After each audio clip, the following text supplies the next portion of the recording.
पुणी खनिज चोरी लुहापथर चोरा चालाण हेउथबा समय रे गोटे ट्रेलर को धरी पुलिस रो जिम्मा देइछंती ग्रामवासी।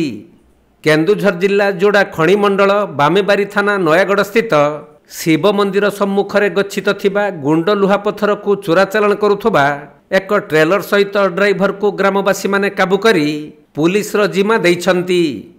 उक्त लुहापथर डिपरू चोर माने गाड़ी लगाई चोरा चालाण करुथिले। तेबे स्थानीय लोक माने जानी पारी घटनास्थल को जाई लुहापथर बुझे ट्रेलर सहित ड्राइवर को काबू करी बामेबारी पुलिस को खबर देइथिले। खबर पाई पुलिस घटनास्थल रे पहुंची ट्रेलर टी को जबत करी ड्राइवर को अटक रखी तदंत आरंभ करिछि। जबत ट्रेलर रे प्राय 35 मेट्रिक टन लुहापथर बुझेई होइथबा बेले एहार आनुमानिक मूल्य लक्षाधिक टंका हेबो बोली जणा पड़िछि। सूचनायोग्य जे नयागढ़ रेल साइडिंग निकटस्थ विभिन्न व्यक्तिगत प्लॉट रे पूर्वरु लुहापथर परिवहन होई गच्छित रहिथिला।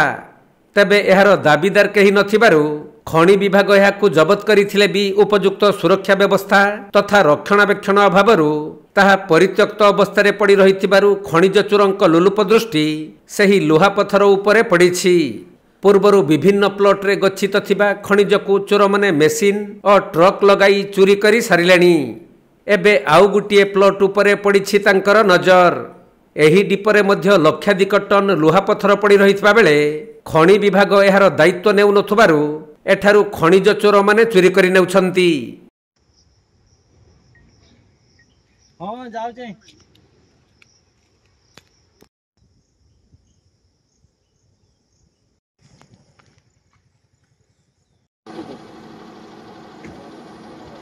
लोडर जाई मारे तो लगे के ठेलु थे ना रवि गाई असली सांगे होछि ना किंतु ए आजने पहाड़ दसे उरा रखी।